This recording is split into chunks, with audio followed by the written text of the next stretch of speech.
Et bonjour à tous, aujourd'hui on se retrouve enfin sur le Dow Jones après plus de 2 ans d'absence sur cette analyse-ci. On va bien entendu faire la rétrospective et vous allez voir que c'est assez impressionnant. Il y a déjà maintenant plus de 2 ans maintenant, c'est-à-dire plus précisément en date du 22 décembre d'année 2018, on voyait le crash, c'est-à-dire que le Dow Jones crash du siècle et on voyait même les prix parfaits où est-ce qu'on a atteint actuellement le plus bas, c'est-à-dire qu'on a grandi l'écran à ce moment-là, on était bel et bien sur un plus haut, il y a eu une sous-figure en flat pour retrouver bien ce bas de 4 qui est indiqué ici à l'écran à 185 points comme indiqué, même un peu plus bas, plus précisément. Donc maintenant, il faut le savoir que le Dow Jones, d'ailleurs, et j'ai fait exprès de ne pas modifier pour le moment les vagues, j'ai juste finalement complété un peu la suite, mais actuellement, quand j'agrandis l'écran, on a bel et bien retrouvé ce bas-ci aux alentours des 185 points comme indiqué, et c'est-à-dire qu'il y a bel et bien le crash comme indiqué. Donc 2 ans à l'avance, je suis très heureux et très content finalement du travail que j'ai fait, bien entendu, par le passé. En plus de ça également, juste comme ça, vous le savez, cette vidéo a été vue 4000 fois et elle est par la suite a été mise en privé. Alors pourquoi est-ce que je mets certaines vidéos en privé? En fait, je mets toutes les anciennes vidéos en privé parce que malheureusement, sur YouTube, je ne sais pas pourquoi vous avez dû entendre parler de cette histoire-là, mais YouTube s'amuse à striker certaines vidéos de personnes qui font des analyses de crypto-monnaies ou des choses comme ça. Je ne sais pas pourquoi YouTube fait ça, étant donné que pour ma part, j'ai plus de 2000 analyses qui sont déjà publiées sur YouTube. Je me protège un minimum en mettant les 3/4 en privé. Donc les plus anciennes, celles que je pense ne sont pratiquement plus vues ou plus vues du tout, je les mets en privé, c'est-à-dire que toutes celles qui ont plus d'un an sont en privé. Donc il y a plus de 1500 vidéos qui sont en privé maintenant. Il n'y en a plus que maintenant, plus ou moins 600 à 700 qui sont en ligne depuis la dernière année qui s'est écoulée. Donc voilà pourquoi elle était en privé. Je vais expressément maintenant, suite à l'analyse, la mettre également maintenant, non plus en privé mais en public. Comme ça, vous pouvez, si vous voulez vous amuser et voir tout ceci 2 ans à l'avance de dessiner, vous pouvez bien entendu également le voir. Donc ça sera mis finalement en non privé par la suite. Avant de commencer l'analyse de tout ceci n'empêche et voir la suite et voir les hausses, etc. potentielles, encore une fois, il y a toujours une toute petite intro.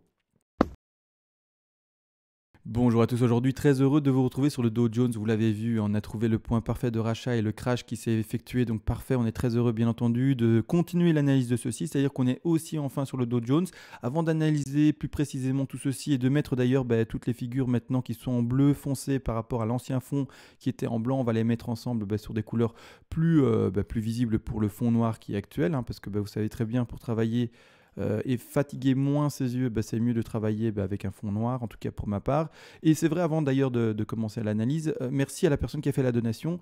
Ceux qui font des donations à la chaîne, ça permet de récompenser mon travail, finalement également mon expertise, comme vraiment ce genre d'analyse, ça vaut de l'or. Je suis désolé, mais quand on donne un point de rachat précis, très précis, avec un bottom indiqué au prix pratiquement parfait, que vous voulez, je ne peux pas nier, et moi-même, je n'ai pas envie de me jeter des fleurs, mais clairement, c'est juste...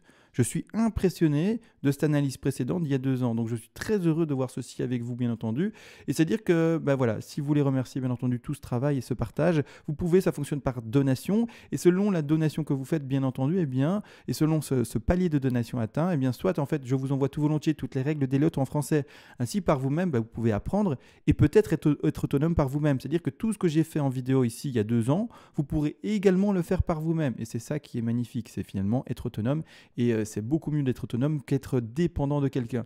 Et par la suite, également, vers les derniers paliers, vous pouvez me demander, comme aujourd'hui ou comme il y a 2 ans, une analyse sur l'actif que vous voulez. Aujourd'hui, ça sera l'index par rapport au Dow Jones, comme vous le voyez à l'écran. Donc, on va analyser ça. Premièrement, assez de blabla et c'est fini. Premièrement, on va voir comment est-ce qu'il y a déjà 2 ans de ça. En fait, on a trouvé le point d'achat. Comment est-ce qu'il y a 2 ans à l'avance, on sait et on nomme déjà la vidéo précédente, Dow Jones crash du siècle, comme en 2 ans à l'avance, on a déjà vu le crash. La même chose pour le S&P 500, on a vu également le crash pour le S&P 500, pas mal de temps à l'avance.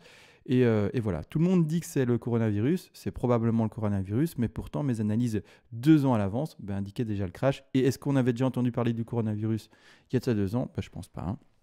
Donc peu importe.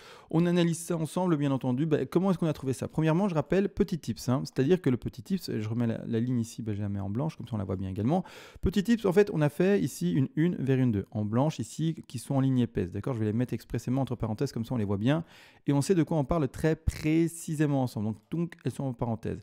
Donc en fait, il faut savoir, et ça a été fait il y a de ça 2 ans, et c'est comme ça qu'on a indiqué le point d'achat à 185 points. C'est-à-dire qu'en fait, quand on prend son Fibo, qu'on le met au sommet ici, de cette affaire-ci, je suis au sommet, oui, parfait, là je suis au sommet, qu'on va à la racine et qu'on regarde le retracement qui a été effectué. On voit un retracement de 2 qui, voilà, parfait, un retracement de 2 qui va seulement chercher les 38,2. Statistiquement, il doit aller chercher les 50, 61,8. Il n'a pas été chercher les 50, 61,8. Il a fait donc une correction extrêmement faible. Quand on a une 2, et d'ailleurs, hop, il y a 2 ans, je l'avais mal placé. Voilà, parfait. Je réajuste tout maintenant, 2 ans après, peu importe. En fait, quand on ne va pas chercher les 50, 61,8 et qu'on fait une 2 faible, on doit privilégier par après, pour la projection des prix, eh bien, d'aller rechercher au contraire des 4 qui sont fortes. Donc, qu'est-ce qui se passe? 2 faibles, on va faire une 4 forte. Donc, on a fait une 4 forte. Et c'est-à-dire que quand on va placer le Fibonacci ensemble, les objectifs classiques d'une 4, c'est 23,6, 38,2, 50. C'est-à-dire que les 23,6, 38,2, c'est plutôt faible. Les 50, c'est fort. Mais comme on a fait une 2 faible, on va privilégier une 4 forte. C'est-à-dire qu'on va privilégier une 4 qui ira chercher les 50% de Fibonacci. Petit tip se donner, mais ça vaut de l'or également. Hein. C'est ça qui vous permet par après de vraiment privilégier des zones. Donc, tout ce que je donne, vraiment, notez-le, ne l'oubliez pas. C'est vraiment, si quelqu'un m'avait dit tous ces tips-là, moi, quand j'ai appris... Mais mon Dieu, ça aurait été merveilleux. Mais bon, voilà. Maintenant, vous avez quelqu'un qui vous le dit, donc clairement, mais prenez-le, engrangez cette connaissance-là et vraiment, mais profitez-en à fond.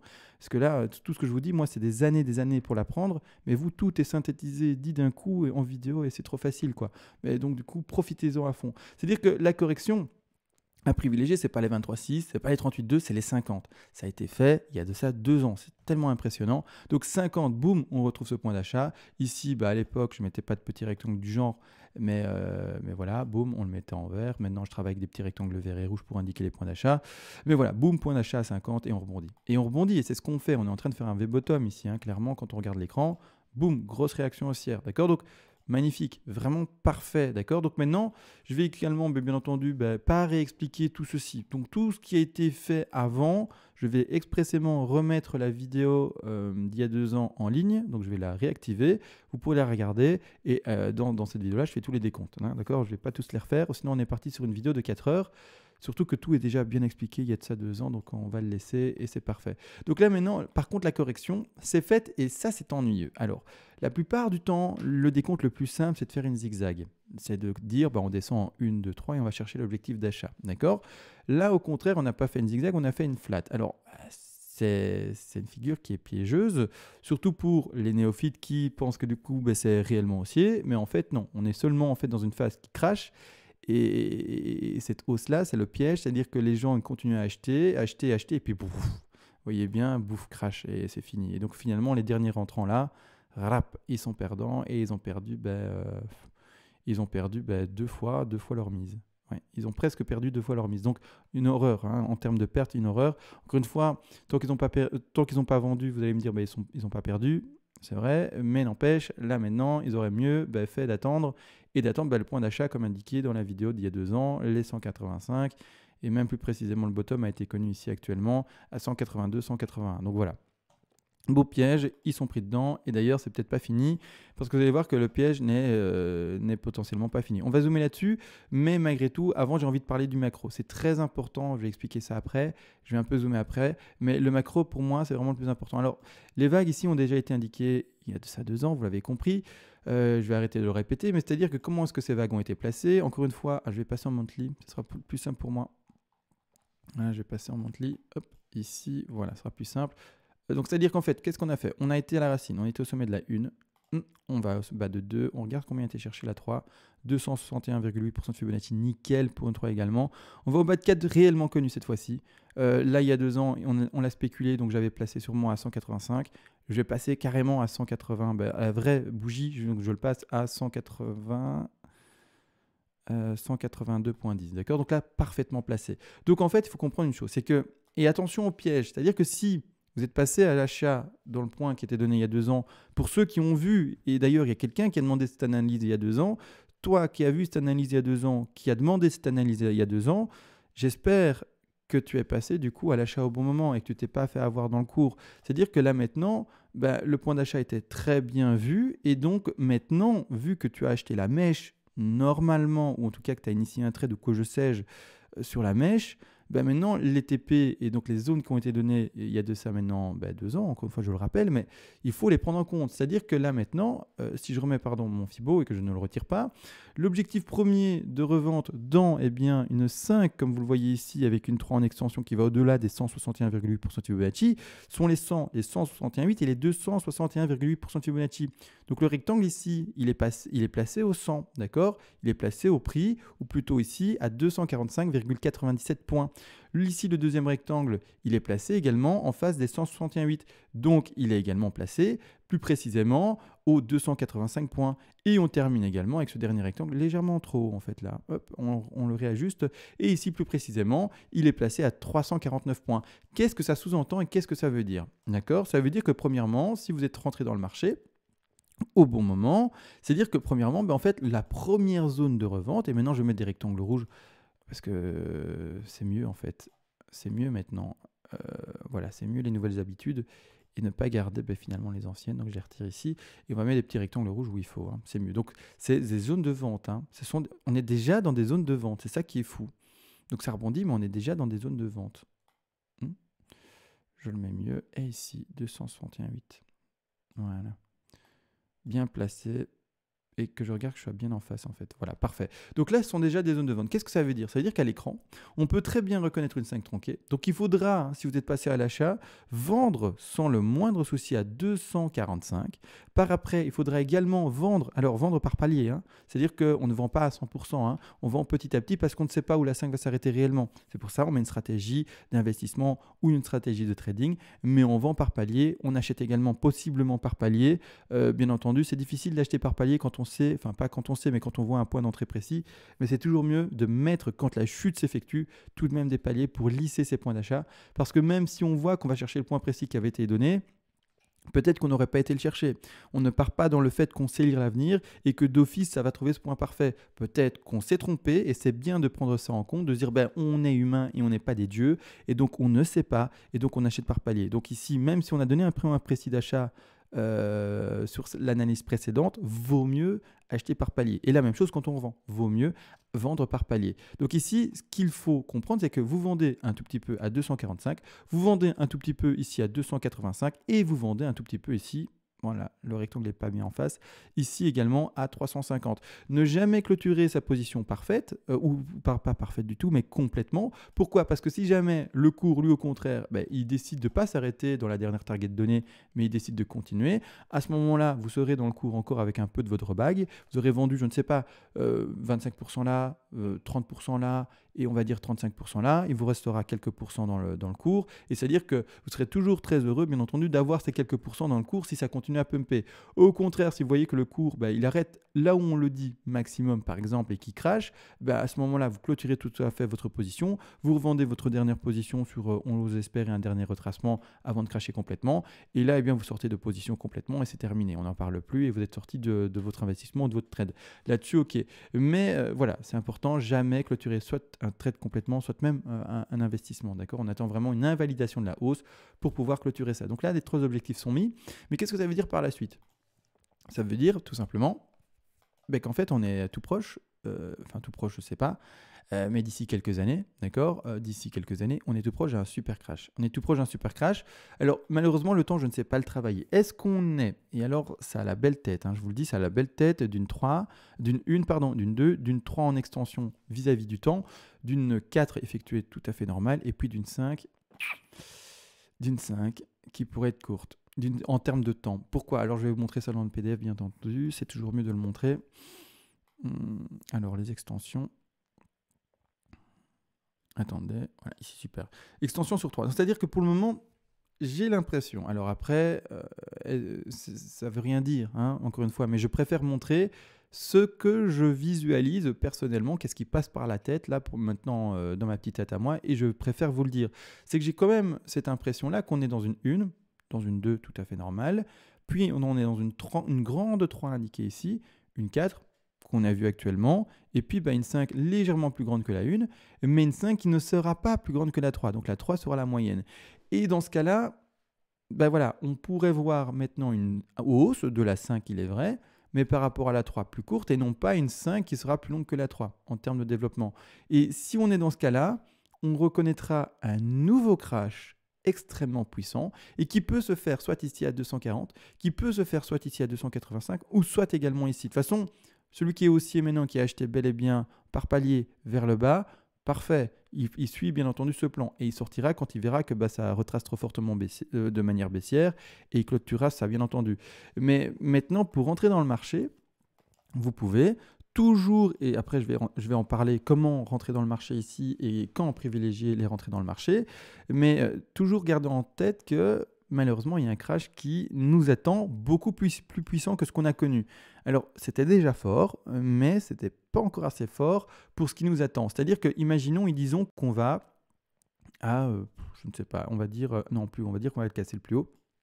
On va dire qu'on est carrément parti dans la dernière objectif et qu'on va à 346 points. D'accord ? On dit qu'on va là en haut, ça peut s'arrêter avant, dans un des rectangles rouges, mais on dit qu'on va là-bas en haut. C'est-à-dire que quand je vais mettre mon Fibo, et là c'est un crash, mais ce qu'on a connu actuellement, c'est un truc d'enfant. Hein. C'est-à-dire que là, au contraire, on va retrouver à nouveau les 50-61,8% de Fibonacci, on va refaire une baisse et retrouver cette zone au moins, d'accord ? C'est-à-dire, j'entoure mieux, cette zone ici, à nouveau entre les 206 points, et même plus bas ici, les 173 points. Donc vous voyez, c'est vraiment phénoménal.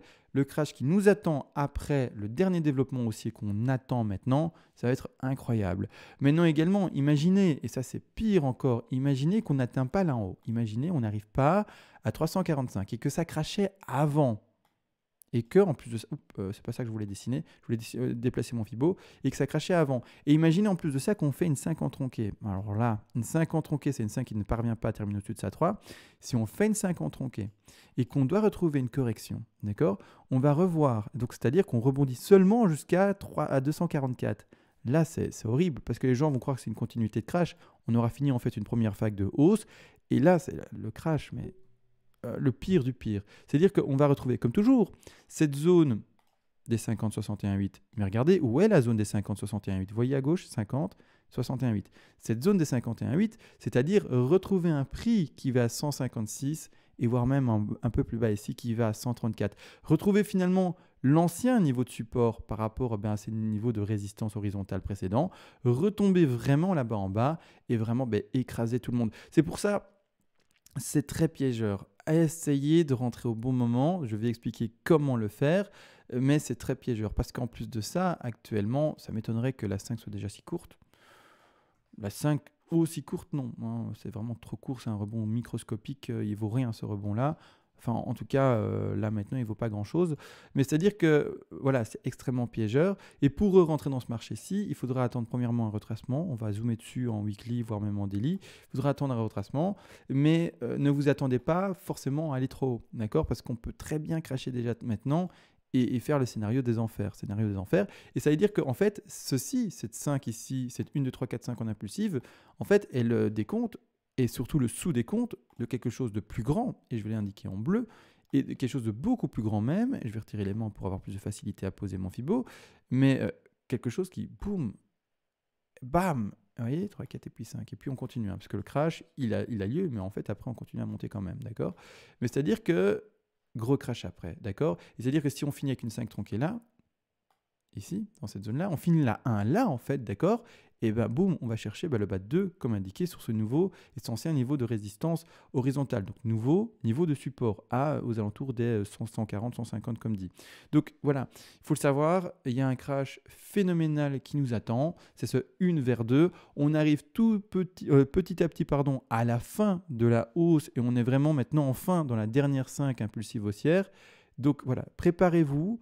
Je ne sais pas s'il va se faire dans 6 mois, je ne sais pas si ça va se faire dans 1 an, je ne sais pas si ça va se faire dans 2 ans ou plus, hein, comme dans la vidéo précédente, il y a de ça 2 ans, je ne savais pas que ça allait se faire dans 2 ans. Impossible, j'ai juste travaillé le prix, mis les prix et mis le point d'achat, je ne savais pas malheureusement quand est-ce que ça allait se faire, donc peu importe. Mais ici du coup, qu'est-ce qui va être intéressant pour vous pour plus tard, c'est d'identifier ce sommet de 1, voir où se termine cette 5-là, voir quand on recasse finalement ce nouveau plus bas des 185, si on recasse ce nouveau plus bas des 185, 182 plus précisément, à ce moment-là, vous allez placer votre sommet de 1 sans hésiter, ou également si vous arrivez déjà à sous-décompter, etc., tant mieux, et à identifier le sommet de 5, c'est encore parfait et c'est encore mieux, mais à ce moment-là, vous remettrez votre Fibo par rapport aux vraies bougies connues, hein, et vous le placerez et vous indiquerez votre point d'achat. Là, je l'entoure, mais vous mettrez un petit rectangle, vous mettrez vos paliers, etc., etc., des petits rectangles verts d'achat, etc. D'accord? Mais vraiment, c'est là, et c'est ces 50, 61, 8 qui vont vous indiquer ce nouveau point d'achat. Donc ça, maintenant, c'est pour les grandes figures. Je ne vais pas... Je pourrais faire les projections des prix par après. Mais voilà, je pourrais le faire, mais ce serait trop de spéculation, trop de scénarios, et on n'y est pas encore du tout. On n'y est pas encore du tout. À ce moment-là, à mon avis, il y aura une nouvelle analyse, même si elle se fait peut-être tous les 2 ans. Mais à ce moment-là, il y aura une nouvelle analyse et on l'analysera ensemble, d'accord? Mais là, maintenant, trop tôt, que vous ferez la 3-4. De toute manière, vous le savez également, on va chercher les 161,8 retracement 38,2, et puis après, de nouveau, retrouver les objectifs suivants des 100, 161,8 et 261,8 pour la 5. Donc voilà. Mais ça, c'est rien de compliqué, n'empêche. Ce qui m'intéresse maintenant, en fait, c'est surtout de voir avec vous comment rentrer dans ce marché. Si quelqu'un veut rentrer pour monter, d'accord? C'est-à-dire qu'on va passer en weekly. Je vais regarder si en weekly ça va. En weekly, oui, ça va le faire. En fait, pour rentrer dans ce marché, je vais mettre certaines choses de retrait parce qu'il y a trop de choses à l'écran. Hop, je retire ça. Voilà. Je vais retirer la ligne blanche et le point d'achat. Hop. Maintenant, c'est plus pertinent, on les a rencontrés, c'est fait, c'est réglé. En fait, ce qu'il faut pouvoir identifier maintenant, c'est premièrement, pour monter 5 vagues haussières, on monte de la 4 vers la 5 en blanche ici en 5 vagues, pas en autre chose. Ce qui va être compliqué, c'est de déterminer si on rentre en ending diagonale ou si on rentre en impulsive. Là maintenant, malheureusement, il faut comprendre que ces vagues-là mettent du temps à se développer. C'est vraiment des vagues qui se développent chacune en plusieurs années. Juste pour un exemple de la 1, ici, la toute première vague à gauche, là-dessus, je vais zoomer dessus pour vraiment l'illustrer. Cette première vague ici, après le crash de 2008, s'est développée depuis 2009 jusqu'à, pour se terminer ici, jusqu'à 2011. Donc juste cette première vague a mis 1 an et demi, presque 2 ans pour se développer. Donc il faut comprendre que chaque vague met plusieurs années à se développer.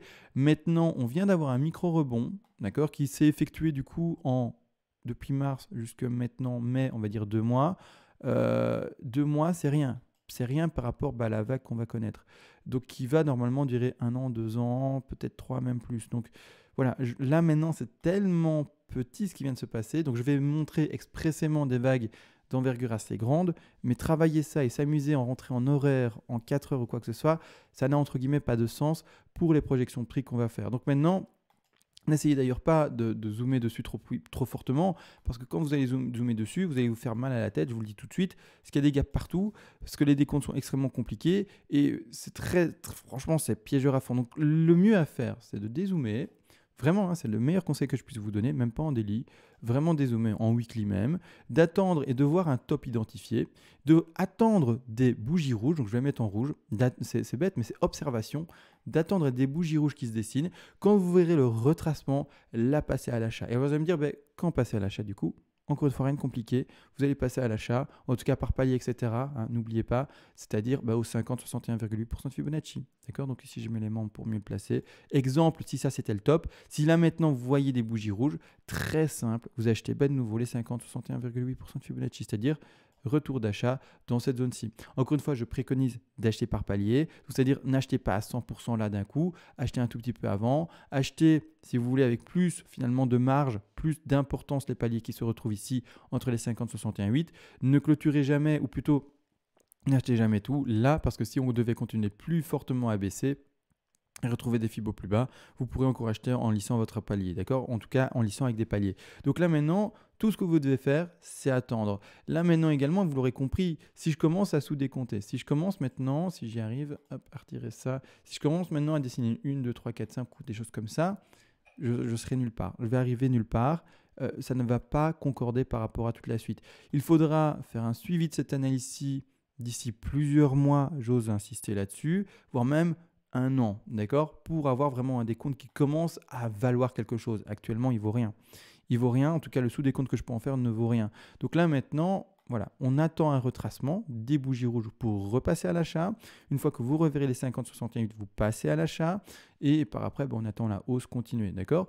Mais dès que vous serez d'ailleurs passé à l'achat, d'accord, n'oubliez pas, ces TP sont à prendre en compte également pour vous. Donc vous allez également, même si vous êtes passé à l'achat vers les 200 et 208, quelque chose comme ça par exemple, vous allez devoir également prendre ces 3 TP en compte parce que après, qu'est-ce qui nous pend au nez? c'est un crash, d'accord? C'est un énorme crash.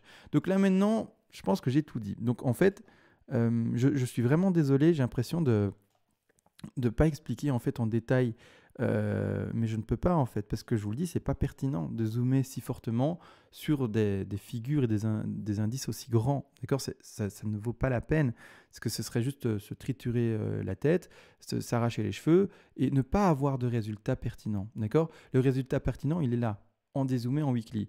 Mais si on zoome là-dessus en 4 heures, le résultat n'est pas pertinent du tout. D'accord? Non, il ne vaut, à mon sens, rien du tout. D'accord? Il ne vaut rien. Il faut juste laisser les choses se développer et par après réellement voir ceci. D'accord? Donc là, maintenant, je pense que j'ai tout vu. Il y a juste une chose également, la A, la B et la C. Comme ça, vous le savez également techniquement pour ceux qui veulent apprendre les choses. Étant donné que la 4 devait se retrouver au 50, enfin devait, statistiquement, d'accord, avec les petits tips et tout ça que je vous donne, on devrait retrouver une 4 à 50% de Fibonacci. Elle a été chercher les 50% de Fibonacci. Il faut comprendre que la configuration de la figure ici de correction en ABC a dû, pour pouvoir aller chercher ces Fibonacci-là, faire des extensions dans tous les sens. Donc on a bel et bien fait une extension d'ailleurs de A vers B, super piège. Hein. Les dernières entrées là-dedans, voilà, les dernières entrées là-dedans, qui pensaient que c'était aussi, malheureusement, boum, ils se sont fait avoir, boum, crash. C'est-à-dire qu'on a fait clairement une extension de la B qui a presque été chercher les 161,8% de Fibonacci, super puissant. Et par après, le retracement baissier ici, la correction baissière également, a été chercher au-delà des 161,8% de Fibonacci. Donc également, un objectif extrêmement puissant. Mais il a dû en tout cas, le Dow Jones ici en l'occurrence, a dû avoir, c'est difficile à dire, a dû avoir cette extension. Autrement, les 50% n'étaient pas possibles à atteindre. Mais théoriquement, comme dit, on doit aller aux 50. Donc, le cours a fait en sorte de trouver son extension. Donc, énorme crash et a été chercher les 182 points, comme vous le voyez ici à l'écran. Donc ici, voilà pour cette flat-là. Rien de complexe, bien entendu, comme vous voyez à l'écran. Donc voilà, c'est parfois assez compliqué.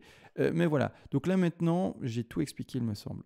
Même la flat ici, j'ai tout expliqué, il me semble. Voilà, je regarde. Oui, j'ai tout expliqué. J'espère que du coup, je t'ai aidé. Je te préviens surtout, à la personne qui a fait la donation, je te préviens surtout d'être sur tes gardes.